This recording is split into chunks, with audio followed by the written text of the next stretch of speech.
Дедуль, я уже устал доедать за всеми. Внучок, что я могу сделать? У нас нет денег. Хотя бы в мой день рождения давай нормально закажем покушать. Надо довольствоваться тем, что есть. Можно я тогда на работу устроюсь, чтобы у нас были деньги? Нельзя. Тебе учиться, ну. Здравствуйте.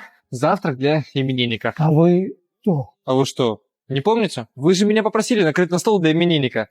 А, у вас, наверное, память плохая. Наверное. Дедуль, спасибо тебе большое. С днем рождения. Спасибо вам. Парень, можно тебя кое-чем попросить? Все, понял. Покажу. Да нет, ты не так понял. Я видел, что ты сделал по камерам, и очень тронут этим. Позволь, я тебя накормлю. Вы серьезно?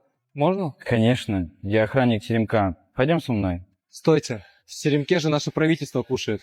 Как я туда в таком виде пойду? Парень, в первую очередь мы все люди. Помни это. Пойдем. Как вкусно. Кушай на здоровье.